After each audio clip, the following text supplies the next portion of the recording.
ओम अज्ञानतिमिरन्धस्य ज्ञानाञ्जनशलाकया चक्षुरुन्मिलितं येन तस्मै श्रीगुरुवे नमः। श्रीचैतन्यमनोभीष्टं स्थापितं येन भूतले स्वयं रूप कदा मह्यं ददाति स्वपदान्तिकम्। वन्देऽहं श्रीगुरू श्रीरामपदकमलं श्रीगुरुन् वैष्णवंश्च श्रीरूपं सागरजातं सहगण रघुनाथान्वितं तं सजीवं साद्वैतं सावधूतं परिजन सहितं कृष्ण चैतन्य देवं श्री राधा कृष्ण पादान् सहगण ललिता श्री विशाखान्तांश्च। हे कृष्ण करुणा सिंधु दीन बंधु जगतपते गोपेश गोपिका कांता राधा कांत नमस्तुते। तप्त कांचन गौरांगी राधे वृंदावनेश्वरी वृषभानुसुते देवी प्रणमामि हरिप्रिये। वाञ्छाकल्पतरुभ्यश्च कृपा सिन्धुभ्य एव च पतितानां पावनेभ्यो वैष्णवेभ्यो नमो नमः। नमो विष्णुपादाय कृष्णपृष्ठाय भूतले श्रीमते भक्तिवेदांत स्वामीति नामिने नमस्ते सरस्वती देवे गौरवाणी प्रचारिणे निर्विशेष शून्यवादी पाश्चात्य देश तारिणे। जय श्री कृष्ण चैतन्य प्रभु नित्यानंद श्री अद्वैत गदाधर श्रीवासादि गौर भक्तवृंद। हरे कृष्णा कृष्णा कृष्णा हरे हरे हरे राम राम राम हरे हरे। हरे कृष्णा। कल हमने 23 और 24 पढ़ा था, राइट। आज 25 से पढ़ना है, ठीक है। तो 25वां श्लोक अपन बहुत इंपॉर्टेंट है। 25वां श्लोक, इसको अगर आप ध्यान रखेंगे या याद भी करेंगे तो अच्छा रहेगा। बाकी होमवर्क नहीं है याद करना, लेकिन इम्पोर्टेंट है। आप इसको समझें, पढ़ें, ठीक है। साथ में दोहराएंगे। महर्षिणाम भृगुअहम महर्षिणां भृगुरहं गिराम अस्मि एकमक्षरम् गिरामस्म्येकमक्षरम् यज्ञानां जप यज्ञोऽस्मि यज्ञानां यज्ञानां यज्ञोऽस्मि स्थावराणां हिमालयः स्थावराणां हिमालयः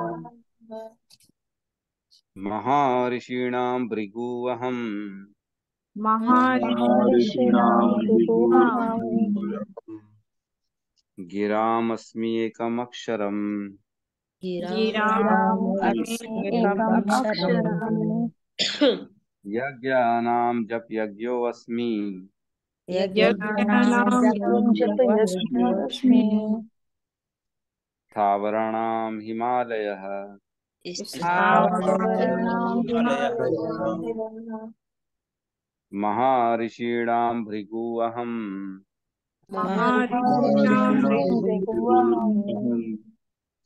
गिरामस्मि एकमक्षरम् गिरामस्म्येकमक्षरम् यज्ञानां जप यज्ञोऽस्मि यज्ञानां यज्ञोऽस्मि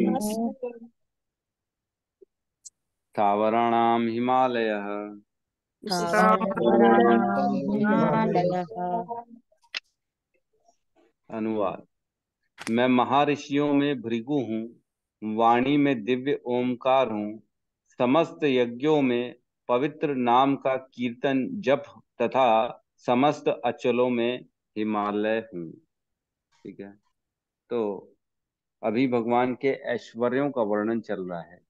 बताओ, ऐश्वर्य भगवान को अर्जुन ने कहा कि मैं आपको किस प्रकार हर जगह देख सकता हूँ, किस प्रकार आपका स्मरण कर सकता हूँ। जो सततम कीर्तयन्तो माम है ना, सतत हमेशा ऑलवेज कंटिन्यूअसली किस प्रकार भगवान का चिंतन करूं, कैसे मैं अनन्य भक्ति को प्राप्त कर सकता हूँ। तो उसके बाद भगवान ने अपने ऐश्वर्यों के बारे में वर्णन बताया कि इस प्रकार तुम हर एक जगह मेरा मेरा अंश देख सकते हो या मुझको स्मरण कर सकते हो इन सब को जब जब देखो तो अब यहाँ कह रहे हैं महर्षियों में भृगु हूँ। तो भृगु एक्चुअल में जो है ना ब्रह्मा के पुत्र हैं, है ना। ब्रह्मा के पुत्र, आपको मालूम है ब्रह्मा के अंग से कौन कौन निकला था। एक भागवतम में श्लोक आता है ना। 3:12-23 से लेके 27 तक, है ना।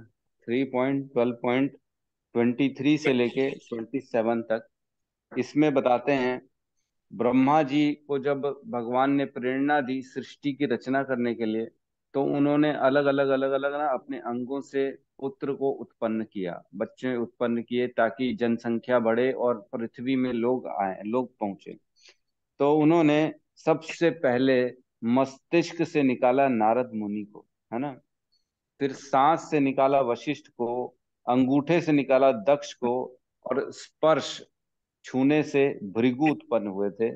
हाथ से कृतु, कान से पुलस्त्य, मुख से अंगिरा, आंखों से अत्रि, मन से मरीचि, नाभि से पुलह, वक्ष स्थल से धर्म, पीठ से अधर्म, और हृदय से काम तथा इच्छा, भ्रोहों भौहों से क्रोध, होठों से लालच, मुख से वाणी की शक्ति, लिंग से समुद्र, गुदा से गर्हित कार्यम, जो पापों का स्रोत है, जो गंदे काम होते हैं वो गुदा से, और छाया से करदम मुनि, है ना। इस प्रकार ये सारा लिखा हुआ है 3.12.23 से लेकर 27 तक।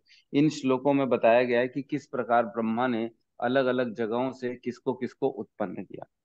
तो भृगु जो है ना, वो ब्रह्मा जी के स्पर्श से उत्पन्न हुए हैं, छूने की शक्ति से उत्पन्न हुए हैं। और कहते हैं जितने भी ब्रह्मा के पुत्र हैं उनमें सबसे शक्तिशाली कौन है? भृगु है, भृगु। तो भृगु जी की ना एक कथा भी आती है, आप सबने सुना होगा, जो कि कथा आती है 10.89.1 से लेके 17 में आती है। ठीक है, 10.89 1 से लेके 17 तक। इसमें जो है ना, एक बार सरस्वती तट में सब जो है ना ऋषियों की सभा होती है, उसमें चर्चा चलती है कि भगवान कौन है ना।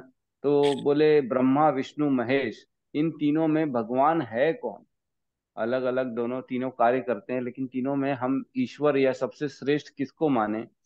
तो तीनों में चर्चा चलती है। फिर भृगु मुनि को ये दायित्व दिया जाता है कि आप ही पता करो कि इन तीनों में सर्वश्रेष्ठ कौन है ईश्वर। तो भृगु मुनि जाते सबसे पहले ब्रह्मा जी के पास, और ब्रह्मा जी का,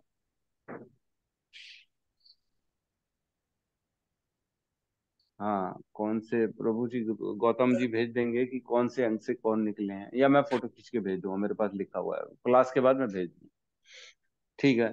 तो जाते ब्रह्मा जी के पास, ब्रह्मा जी क्योंकि उनके पिताजी हैं, जैसे मैंने बताया कि उनके स्पर्श की शक्ति से उत्पन्न हुए भृगु मुनि।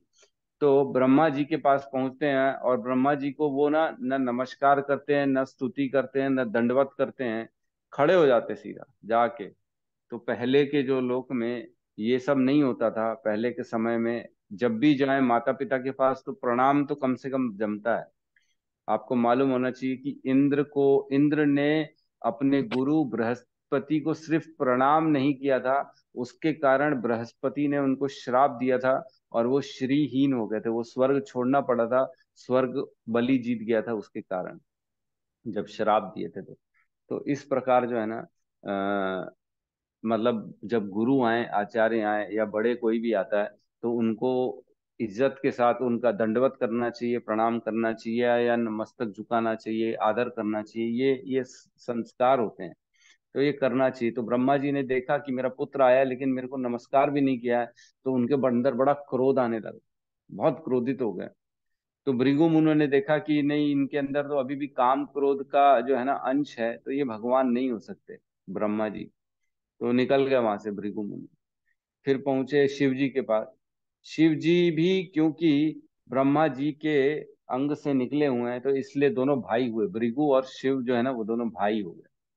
तो जैसे ही पहुंचे शिवलोक में, कैलाश में भृगु, तो शिव जी प्रसन्नता से उठे और उनका आलिंगन करने के लिए, गले लगाने के लिए बढ़े उनकी तरफ, भृगु की तरफ। तो भृगु ने मना किया, अरे रुको रुको रुको रुको, मेरे से गले मत लगो, तुम देखे हो क्या भसम वसम लगाते हो, बोले तुम्हारा कोई ढंग से रहते नहीं हो, शरीर वरीर का देखो, कोई हिसाब किताब नहीं है, मैं पवित्र हूँ, मैं साधु हूँ, मैं तपस्या करता हूँ, मैं अपवित्र हो जाऊंगा तुम छुओगे तो। तो शिव जी को बड़ी क्रोध आ गया, बोले ये कैसा बात कर रहा है, अभी भस्म कर दूंगा इसको। तो पीछे त्रिशूल लेके उनके दौड़े, इसको मारूंगा मैं आज भृगु को। तो उनकी जो पत्नी है पार्वती, उन्होंने चरण पकड़ लिए शिव जी के, बोले नहीं नहीं, ये अपराध मत करना, ब्राह्मण है, ब्राह्मण की हत्या अपराध होता है। तो उनको शांत कराया, आखिर तुम्हारा भाई है, ब्राह्मण है, ऐसा मत करो, छोड़ो, जाने दो, जाने दो। तो भृगु वहां से भी निकल गए। तो तीसरा फिर पहुंचते हैं विष्णु के पास। विष्णु जी के पास जैसे पहुंचते हैं, तो विष्णु जी लेटे हुए हैं क्षीरोदक्षाई वैकुंठ लोक में, अपनी मात अपनी जो है पत्नी लक्ष्मी के साथ, क्षीरोदक्षाई विष्णु। तो वहां पहुंचते हैं भृगु, और वहां सोचो लेटे हुए हैं उनकी गोद में, और भृगु सीधा पहुंच के उनके छाती में पैर मारते हैं। बोले क्या क्षीरो दक्षाई विष्णु, गर्भो दक्षाई विष्णु, शाही शाही शाही करते रहते हो, खाली तुम सोते रहते हो, बोले तुम्हारा कोई काम नहीं है, हैं? इतना लोग इधर उधर परेशान हो रहे हैं और तुम खाली सो रहे हो। तो उतने में क्षीरो दक्षाई विष्णु उठे अपनी जगह से, और उन्होंने प्रणाम किया भृगु मुनि को, और बोला हे मुनि, मेरे को आपके आने का संकेत नहीं था, इसलिए मैं गलती से लेटा रह गया। आइए और विराजमान करिए मेरे जगह पे। तो अपनी जगह पे विराजमान कराया, और उनके चरणों की तरफ देखा और बोला कि मेरे जो वक्ष स्थल हैं, जो छाती में आपने लात मारी है, वो बड़े वज्र के जैसे, मतलब लोहे के जैसे मजबूत हैं। तो कहीं आपके चरणों में कहीं कोई प्रॉब्लम, कहीं दर्द तो नहीं हो गया, कहीं चोट तो नहीं लग गई? तो ये जब देखा भृगु मुनि ने, तो उनके अंदर ना अष्ट सात्विक विकार उठ पड़े पूरे शरीर में। अष्ट सात्विक मतलब कंपन, शरीर से कंपन, आंखों से अश्रु आना, है ना, रोना, क्रंदन करना, ये सारे आ गए कि मैंने क्या कर दिया। देखो, भगवान है, ये ईश्वर है, सोचो, और उसके साथ मैंने कितना गंदा आचरण कर दिया, है ना। तो जबकि क्षीरोदक्षाय विष्णु स्वयं परमात्मा है, सबके हृदय में वास करते हैं। तो उनको मालूम तो था पहले से ही, लेकिन ये तो सब लीलाएं होती हैं कि जो है ना, बोले कि मेरे को आप मालूम नहीं था आपके आगमन का, क्या कर रहे हैं, उद्देश्य नहीं मालूम था, इसलिए मैं सोता रह गया, मैं लेटा रह गया। तो इस प्रकार लक्ष्मी जी को बड़ा क्रोध आया कि ये जो है ना मेरे स्वामी के साथ इस तरह का बर्ताव कर दिया। तो लक्ष्मी जी ने फिर उनको श्राप दिया कि आज के बाद ब्राह्मण जो है ना वो श्रीहीन रहेंगे, मेरे लिए तरसेंगे, लेकिन मैं उनको मिलूंगी नहीं। तो कुल मिला के फिर सेटलमेंट हुआ। तब बोला कि नहीं मिलेंगी, और जो है ना जब आप भगवान की पूजा अर्चना यज्ञ अनुष्ठान आदि करेंगे, कराएंगे, तब आपको दान में लक्ष्मी मिलेगी, जिससे आपको अपना घर चलाना पड़ेगा। तो इस प्रकार से कथा हुई। और इससे ये समझा जा सकता है कि देखो, जो भृगु है, उन्होंने तीनों के प्रति अपमान किया, तीनों के प्रति।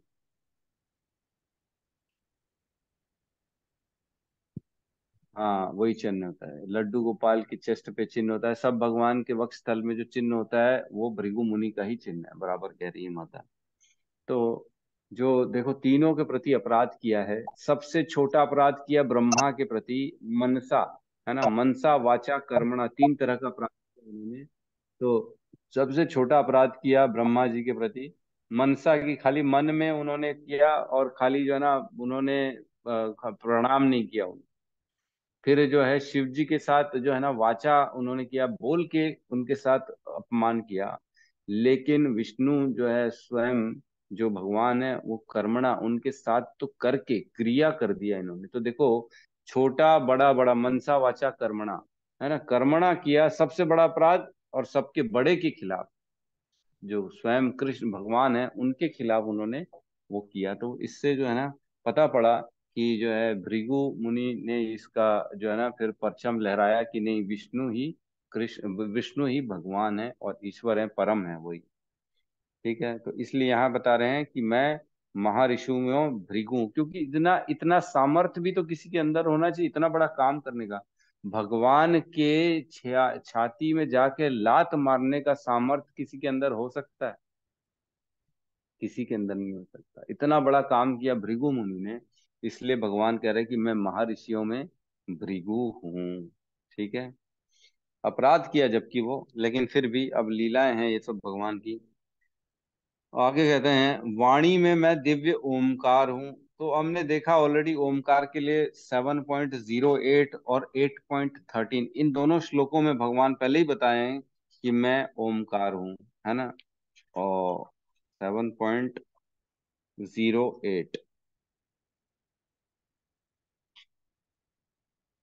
इसमें कहते हैं, हे कुंती पुत्र, मैं जल का स्वाद हूँ, सूर्य तथा चंद्रमा का प्रकाश हूँ, वैदिक मंत्रों में ओमकार हूँ, आकाश में ध्वनि हूँ और मनुष्यों में सामर्थ्य हूँ। और 8.13 में कहते हैं, है ना, इस योगाभ्यास में स्थित होकर अक्षरों के परम संयोग यानी ओमकार का उच्चारण करते हुए यदि कोई भगवान का चिंतन करता है और अपने शरीर का त्याग करता है, वो निश्चित रूप से आध्यात्मिक लोगों को जाता है। तो जो ओमकार होता है ना, एक्चुअल में वो कृष्ण को रिप्रेजेंट करता है ना। जैसे एक छोटा सा बच्चा मम्मम मम्मम मम्मम करता रहता है, अपनी माँ के लिए पुकारता रहता है, वो माँ भी नहीं बोलता है, माता भी नहीं बोलता है, लेकिन मम्मा मम्मा में बोलेगा तो भी माँ समझ जाएगी कि ये मेरे को बुला रहा है। वैसे ही जो भगवान को नहीं जानते हैं, जो किसी भी तरह से भगवान के स्वरूप जिनके सामने स्पष्ट नहीं है, वो सिर्फ ओमकार बोलेंगे ना, ओम ओम करेंगे, तो भी वो कृष्ण के लिए ही होगा। ये कहा जा रहा है यहाँ। हर चीज जो है ना, हर मंत्र में ओमकार बोलते हैं हम, तो इसका मतलब ये है कि हम कृष्ण को पुकार रहे हैं। कृष्ण विष्णु ये सब एक ही है, अलग अलग नहीं है। जैसे हम कहीं जाते हैं तो स्पेशल ओकेजन होता है, कहीं हाफ पैंट पहन के जाते हैं, छुट्टी का माहौल है ना, फुल पैंट पहन के नहीं जाते हैं। कहीं जो है ना बिना नहाए चले जाते हैं, स्विमिंग पूल में जाना है तो, या कहीं जैसा माहौल रहता है, पार्टी में जाना है तो पूरा कपड़ा, फुल सूट भी कई लोग कोट वोट पहन के जाते हैं। तो ऐसे अलग अलग माहौल में अलग अलग कपड़े पहन के जाते हैं। वैसे ही कृष्ण जो हैं, अलग अलग स्वरूपों में अलग अलग गुण लेके पहुंचते हैं। जैसे स्वयं कृष्ण के रूप में उनके 64 गुण होते हैं, राम के रूप में उनके 62 गुण होते हैं, विष्णु के रूप में 60 गुण होते हैं। तो इस प्रकार इसका मतलब ये नहीं हुआ कि वो भिन्न हो गए, है ना। वो उस स्थिति में अपने उतने गुण को ही दिखा रहे हैं, उससे ज्यादा नहीं दिखा रहे हैं, है ना, ये मानना चाहिए। लेकिन है तो सही उनके पास परम, लेकिन वो उस स्थिति में उतना ही दिखा रहे हैं। तो इस प्रकार जहाँ है, हर किसी, हर जब भी कोई ओम बोलेगा, मतलब आप कृष्ण को याद कर रहे हो। ठीक है। फिर कह रहे हैं, समस्त यज्ञों में पवित्र नाम का कीर्तन जप, है ना, यज्ञानाम जप यज्ञो अस्मि। ये बहुत इंपॉर्टेंट लाइन है, बहुत बहुत इंपॉर्टेंट लाइन है ये, कि सारे यज्ञों में जप का यज्ञ मैं हूँ। तो सारे यज्ञ जो होते हैं, हम देखते हैं किस प्रकार हवन होता है, यज्ञ होता है और आहुतियां दी जाती हैं। इसमें जो है ना चांसेस होते हैं, कई लोग तो बलि भी चढ़ाते हैं यज्ञों में, काली को बलि चलाएंगे, भद्र काली, ये काली, महाकाल भैरव, इस तरह के लोग गलत सलत भी काम कर देते हैं उसमें। तो इसलिए भगवान बता रहे हैं कि यज्ञों में क्या होता है, शुद्धि जरूरी नहीं है हो कि ना कहीं अशुद्धि हो गई, जो आप सामग्री यूज कर रहे हो उसमें त्रुटि हो सकती है, मंत्र उच्चारण में त्रुटि हो सकती है। तो किसी भी ऐसी त्रुटि के कारण जो है ना, वो हो सकता है कि आपका यज्ञ विफल हो जाए। तो कल ही मैं सुन रहा था हिज ग्रेस प्रशांत मुकुंद प्रभु जी के एक लेक्चर में, जिसमें एक वृत्तासुर नामक, वृत्तासुर नहीं, कौन से असुर की बात चल रही थी, जो इंद्र को मारने के लिए यज्ञ कर रहे थे, प्रकट कर रहे थे। और उसमें जो है ना मंत्रों का गलत उच्चारण से वो जो है जो उत्पन्न हुआ, वो इंद्र को मारने वाला न बन के इंद्र से मरने वाला बन गया। थोड़ा सा मंत्रों में उन्होंने ना गलत उच्चारण कर दिया, क्योंकि संस्कृत का उच्चारण जो होता है ना बड़ा मिलता जुलता है। तो वैसे एक वर्ड था शत्रुहंता, तो ऐसा शत्रुहंता हो गया, मतलब शत्रु को मारने वाला ना होके शत्रु से मरने वाला हो गया। तो एक छोटी सी गलती से देखो कैसे कितना बड़ा अर्थ का अनर्थ निकल जाता है ना। हार उपहार, हाँ, कितना बड़ा फर्क है। हार मतलब आप हार चुके हो, उपहार मतलब आपको गिफ्ट चाहिए, कितना बड़ा फर्क है, एक छोटे से वर्ड से फर्क आ जाता है। तो इस प्रकार हम देखते हैं कि यज्ञों में बड़े बड़े मिस्टेक हो सकते हैं, लेकिन जप यज्ञ में कोई मिस्टेक नहीं होता, कृष्ण के नाम में कोई मिस्टेक नहीं होगा। आप चाहे कृष्ण लो, कृष्णा लो, किशन लो, कुछ भी लो, सब में अर्थ एक ही है। तो भगवान कह रहे हैं कि मैं समस्त यज्ञों में पवित्र नाम का जप यज्ञों में हूँ। जबकि कलयुग में आप जानते ही हैं कि सबसे उत्तम क्या है, कले नो दोष निधे राजन अस्ति ही एको महान गुण कीर्तना देव कृष्णस्य मुक्त संग परम व्रजेत। क्या कहते हैं परीक्षित महाराज को सुखदेव गोस्वामी कि इस कलयुग में परीक्षित बहुत से अवगुण हैं, बहुत सी गलतियां हैं, बहुत से तकलीफें हैं, पूरा दोषों का सागर है कलयुग। लेकिन अस्ति एको महान गुण, एक महान गुण है। वो क्या है? वो है कीर्तना, कीर्तनस्य कृष्ण, कीर्तन कीर्तनादेव कृष्णस्य, मतलब कृष्ण का कीर्तन करने से मुक्त संग परम व्रजित, इस संसार से भव सागर से मुक्ति मिल जाती है सिर्फ नाम देने से। और क्या कहते हैं, और एक दो श्लोक आते हैं ना।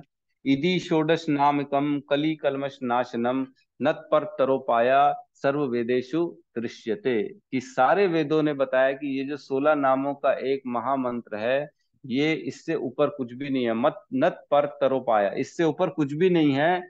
सर्व वेदेशु दृश्यते, सारे वेदों का यही कहना है कि नाम जप यज्ञ ही करना है हमको, और कुछ नहीं करना है। और भी कहते हैं पद्म पुराण में, नाम चिंतामणि कृष्ण चैतन्य रस विग्रह पूर्ण शुद्धो नित्य मुक्तो अभिन्नत्व नाम नाम इनः। मतलब कृष्ण के नाम में और कृष्ण में कोई अंतर नहीं है। वो नाम चिंतामणि है, पूर्ण पूर्ण रस विग्रह है, उसमें सारा कुछ रस मिलेगा आपको, आनंद सब कुछ मिलेगा, ज्ञान मिलेगा, आनंद मिलेगा, सुख शांति सब मिलेगा उसमें। और शाश्वत आपको ज्ञान प्रदान हो जाएगा, शाश्वत शांति मिल जाएगी खाली नाम लेने से। तो इस प्रकार भगवान के जो है ना, एक और पद्म पुराण का श्लोक आता है, द्वातिश अक्षरा मंत्रम नाम षोडश कान्वितम प्रजपन वैष्णव नित्यम राधा कृष्ण स्थलम लबेत। है ना, ये मंत्र को बार बार बोलने से क्या होता है? राधा कृष्ण स्थलम लबेत, जहां सही में लीलाएं कर रहे हैं भगवान कृष्ण, वहां पे पहुंच जाओगे आप, वो स्थान में पहुंच जाओगे सिर्फ नाम का कीर्तन करने से। इतने गुण है सिर्फ ये नाम के, महामंत्र के। इसलिए हम बार बार बोलते हैं कि नाम का जप करो, नाम का जप करो, क्योंकि भगवान नाम के रूप में आए हैं। और जितना जितना नाम का जप करेंगे, उतना उतना भगवान के करीब चले जाएंगे हम। और कहते ही है ना, कौन सा श्लोक है जिसमें कहते हैं, अकारम अकामा सर्व कामाओ मोक्ष कामा उदार दी तीव्रेण भक्ति योगेन यजते पुरुषम परम। है ना, क्या अगर कोई कामना है, अकामा कोई कामना नहीं है आपके अंदर, चाहे अकामा सर्व कामा हो, सारी कामनाएं क्यों ना हो, मेरे को ये चाहिए, पैसा चाहिए, धन चाहिए, दौलत चाहिए, ये जो भी चाहिए, और मोक्ष कामा उदारती, चाहे मोक्ष की क्यों ना कामना हो, इन तीन कामनाओं के अलावा और तो कुछ कामना हो नहीं सकती। तीनों कामना अगर हो, तो आपको क्या करना है? तीव्रेण भक्ति योगेन यजते पुरुषः परम, तीव्रता से भगवान की भक्ति में लगना है उनकी। देखो, पूजा में, तपस्या में और भक्ति में, तीनों में भेद है कि नहीं? मेरे ख्याल से अब तो तीनों का भेद सब समझते हैं, पूजा क्या होती है, और जो है ना तपस्या क्या होती है, और भक्ति क्या होती है, तीनों का भेद हम समझते हैं। तो हमको भक्ति करनी है। पूजा और जो है तपस्या, ये जो है पुण्य, ये शाश्वत काल के लिए नहीं होते हैं। शाश्वत काल तो भक्ति से मिलती है। जो कभी अक्षय पुण्य, जो कभी खत्म नहीं होता, वो भक्ति से मिलता है ना।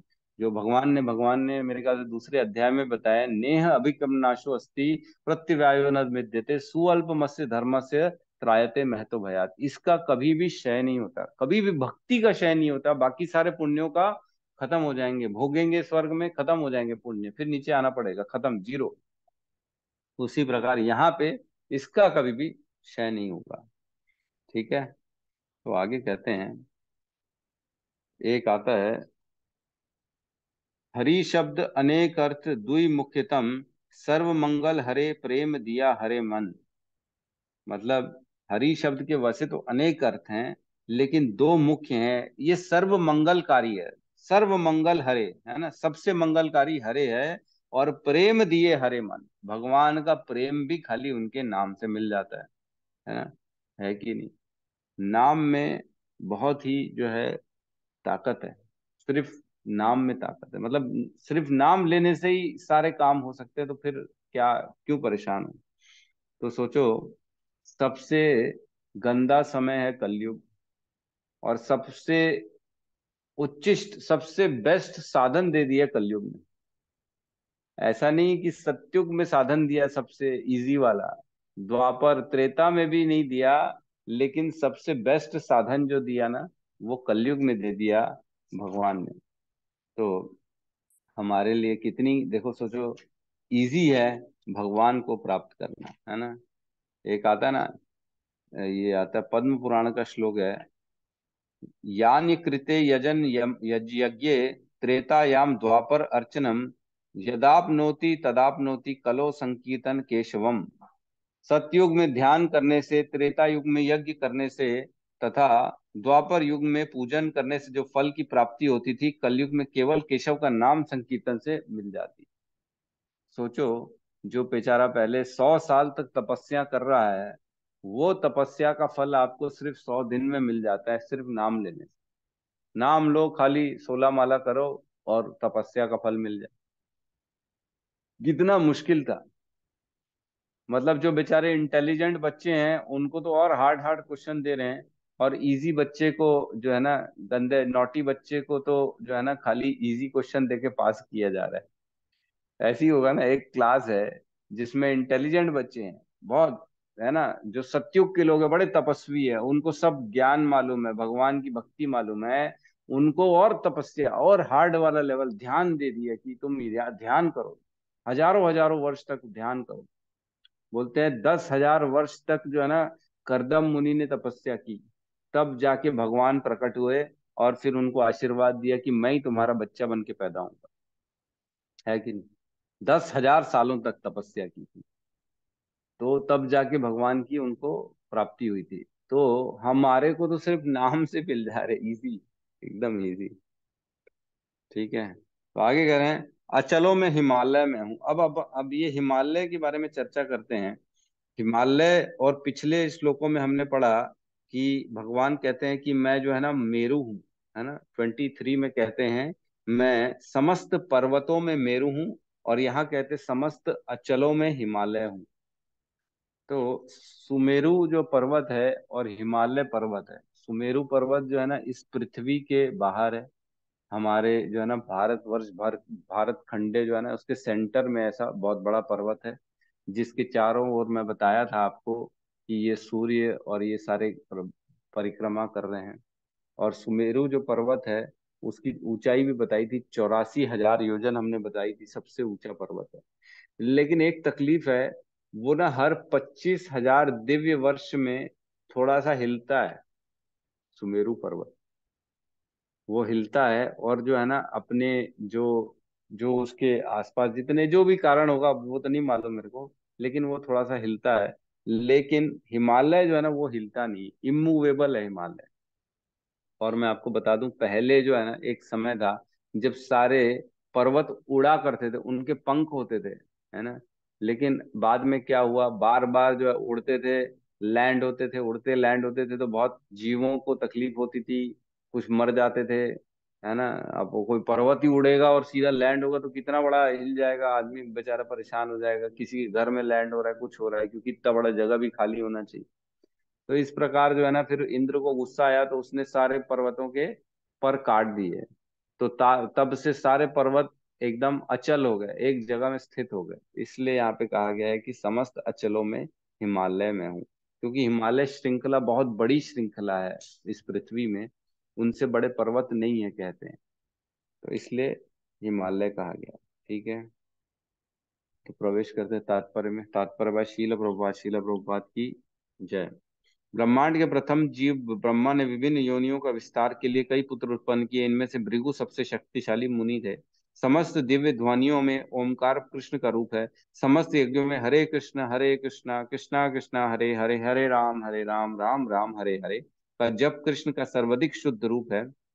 कभी कभी पशु यज्ञ की भी संस्तुति की जाती, किंतु हरे कृष्ण यज्ञ में हिंसा का प्रश्न ही नहीं उठता। यह सबसे सरल तथा शुद्धतम यज्ञ है। समस्त जगत में जो कुछ भी शुभ है वो कृष्ण का रूप है। अतः संसार का सबसे बड़ा पर्वत हिमालय भी उन्हीं का स्वरूप है।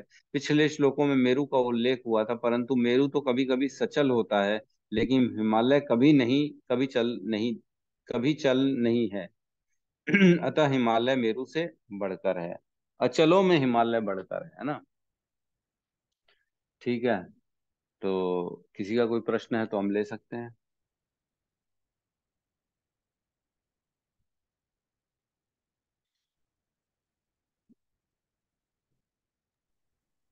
प्रभु जी, जो सुमेरु पर्वत है उनका जैसे कुछ अंश वगैरह भी इधर ब्रह्मांड में उड़ के आते हैं क्या? लाइक जैसे कि कभी बीच पे ऐसे, मतलब बहुत पहले सुना था कि सोने का पत्थर टाइप का, मतलब कुछ ऐसे स्पेस में ऐसे मतलब घूमते रहते हैं ऐसे। मैं इसमें कुछ कमेंट नहीं कर सकता, इसकी जानकारी नहीं है। अच्छा। हो भी सकता है भाई, उड़ जाए तो ये हो सकता है, मैंने ऐसा सुना नहीं।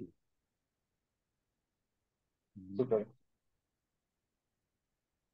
लेकिन डिटेल में जाएंगे तो बहुत कुछ, बहुत बड़ा है ये, मतलब जो है ना, जगत, ये ब्रह्मांड बहुत बड़ा है।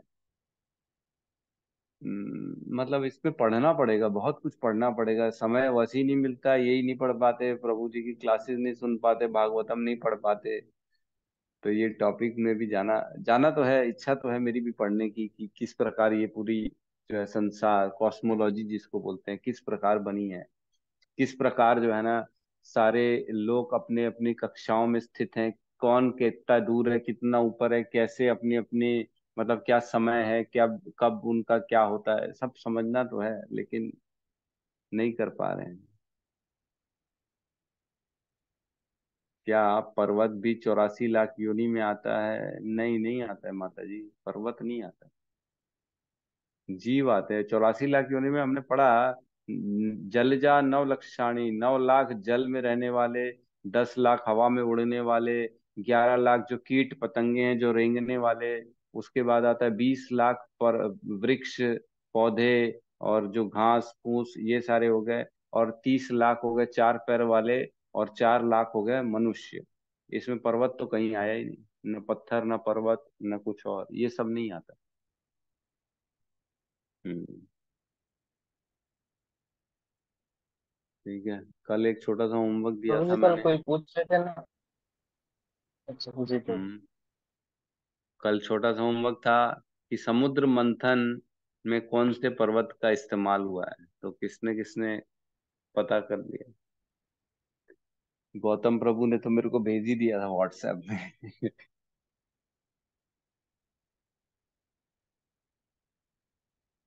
हाँ, और कौन बताएगा कि कौन से पर्वत का इस्तेमाल हुआ था समुद्र मंथन में? मैं बताऊं प्रभु जी? आपको तो मालूम ही होगा प्रभु जी। सोनाली माता जी आ गई है, जिनको मालूम है, और किसको मालूम है? अरे, ललिता माता जी,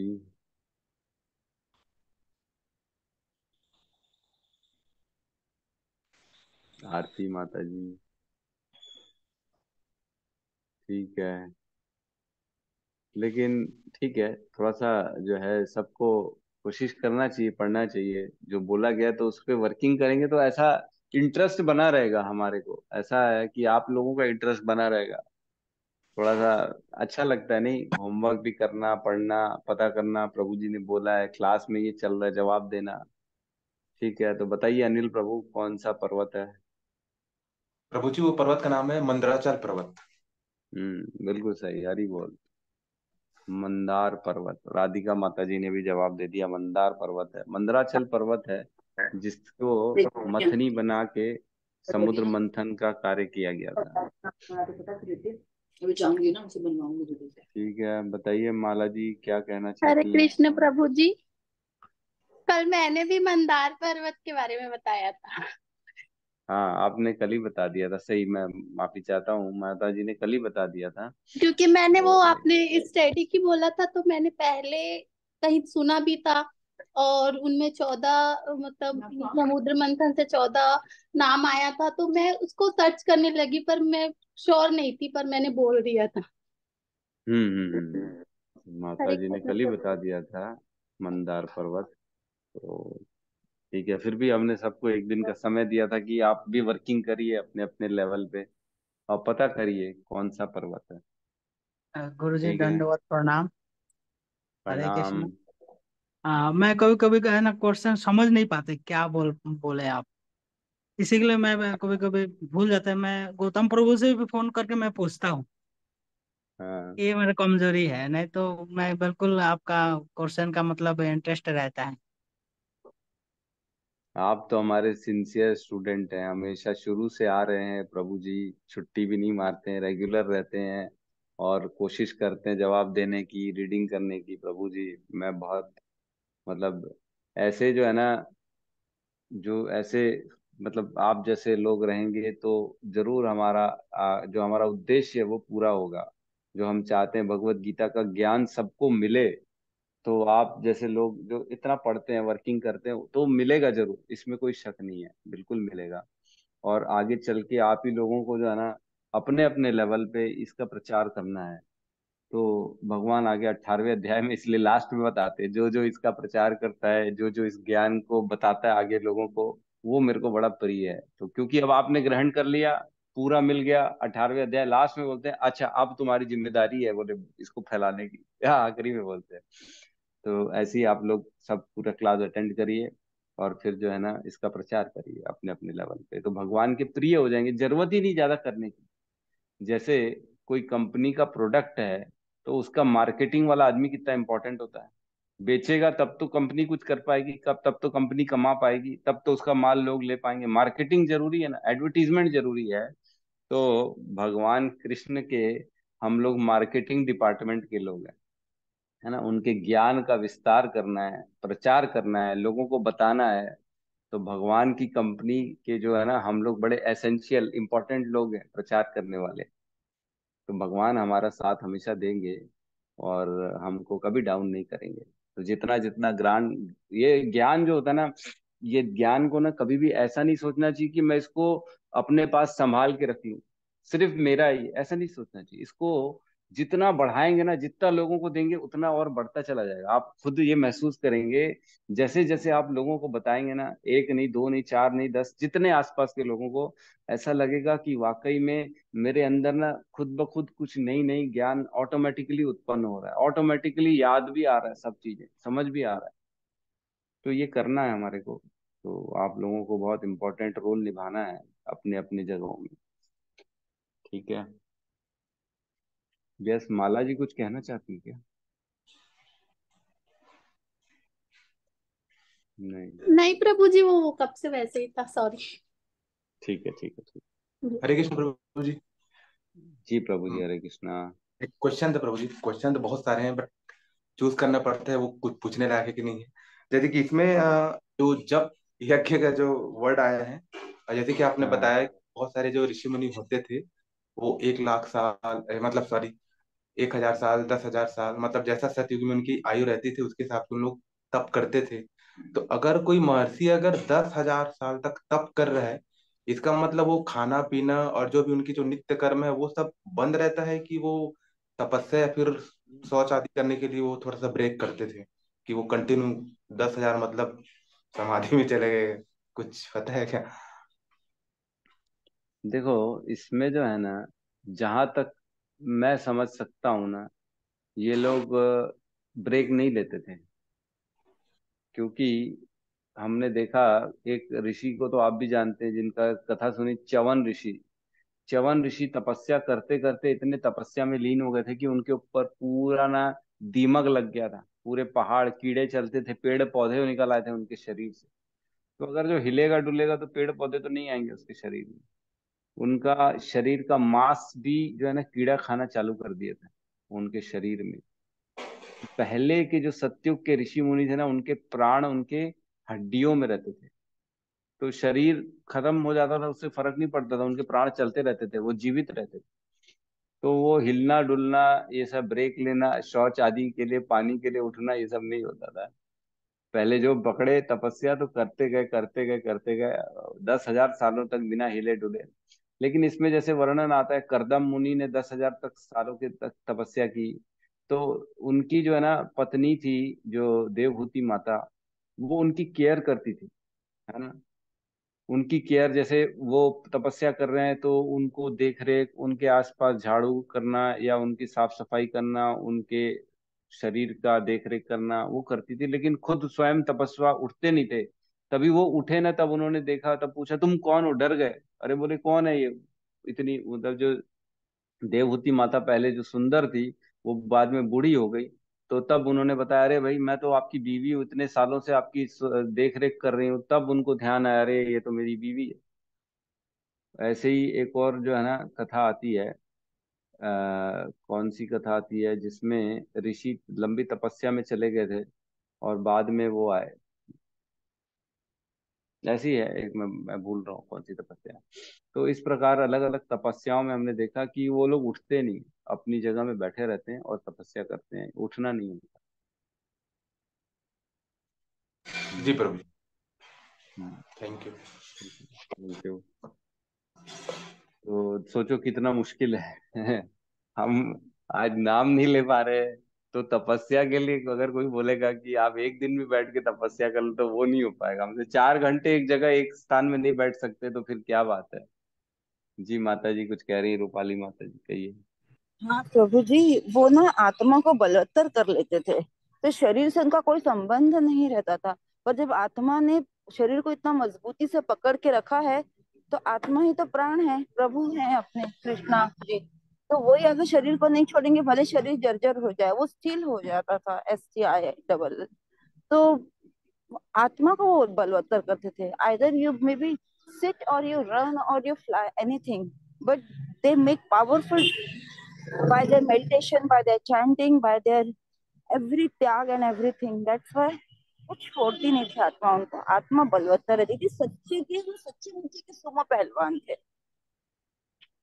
भाई देखो, ऐसा है शास्त्रों में लिखा है कि जो पहले सतयुग में रहते थे ना, उन लोगों के प्राण हड्डी में रहते थे। तो मतलब जब तक आपकी हड्डी है तब तक आपका जीवन रहेगा, आत्मा आपको छोड़ेगी नहीं।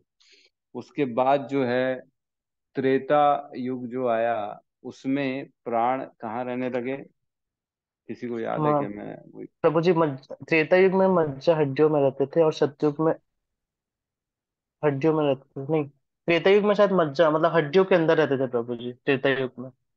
हाँ, जो मज्जा बोन मैरो होता है ना, उसमें रहते थे। और उसके बाद जो है द्वापर युग में वो मसल्स में आ गए मेरे ख्याल से, है ना। अब हमारे कलयुग में स्किन में आ गए, स्किन ही कट जाएगी तो आप मर जाओगे। खाली जो है ना त्वचा में आ गए हैं प्राण, त्वचा हटी मतलब आपकी प्राण निकल गया। तो इस प्रकार से होता है हमारे साथ। तो अलग अलग युगों में अलग अलग जो है ना तपस्या का लेवल आता है, और उसमें जो है ना प्राण निकलने के चांस जो है ना वो ऐसे होते हैं धीरे धीरे। अब देखो ऐसा कि हर चीज में हर युग में उसकी कुछ अच्छाई भी है तो कुछ बुराई भी है। तो, हमारे कलयुग की भी अच्छाई भी है बुराई भी है। मर सकते हैं, फटाफट मर सकते हैं, कोई भी गला हल्का सा यहाँ से काटेगा आप मर जाओगे, है ना। लेकिन ऐसा सतयुग में नहीं होता था, ऐसा त्रेता में नहीं होता था। तो हाँ, प्राण कहाँ रहते हैं? सतयुग में हड्डी में, त्रेता में मज्जा में, द्वापर में रक्त में, शरीर के रक्त में होते थे, और कलयुग में शरीर में, आउटर बॉडी में। ये 4 जगह है जहाँ प्राण रहते हैं। सतयुग में हड्डी में, त्रेता में मज्जा में, द्वापर में रक्त में, है ना, ब्लड में, और कलयुग में शरीर में, आउटर बॉडी में। इस प्रकार जो है ना हमारे प्राण अपने अलग अलग स्थान युग के हिसाब से लेते हैं। ठीक है, तो क्लास क्लोज करते हैं हम आज की। कल सबको अपना अपना वर्किंग करना है, क्या छोड़ना है इसको डिसाइड करना है ना। और आज गौतम प्रभु सब डिटेल डाल देंगे कि कल से आपको क्या क्या करना है, क्या क्या नहीं करना है, किस प्रकार भगवान को दिया दिखाना है, किस प्रकार दामोदर अष्टकम गाना है ना। और क्या संकल्प का एक श्लोक है, वो डालना है कि संकल्प कैसे जल में लेके क्या बोलना है और संकल्प भगवान के सामने करना है। ठीक है, तो क्लोज करते हैं, सब मिलके हरे कृष्ण महामंत्र का जाप कर लेते हैं।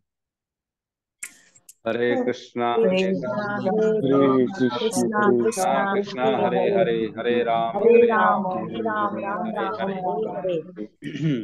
सभी भक्त सभी वृंद भक्त की वृंद जय। की जय। जय जय जगत गुरु जगत श्रील गुरु श्री प्रभुपाद की प्रभुपाद जय। की जय जय। निताई गौर जय। प्रेमानंदे। हरि हरि हरे बोल। हरि हरि हरि बोल। हरि बोल। हरे बोल। हरी हरी।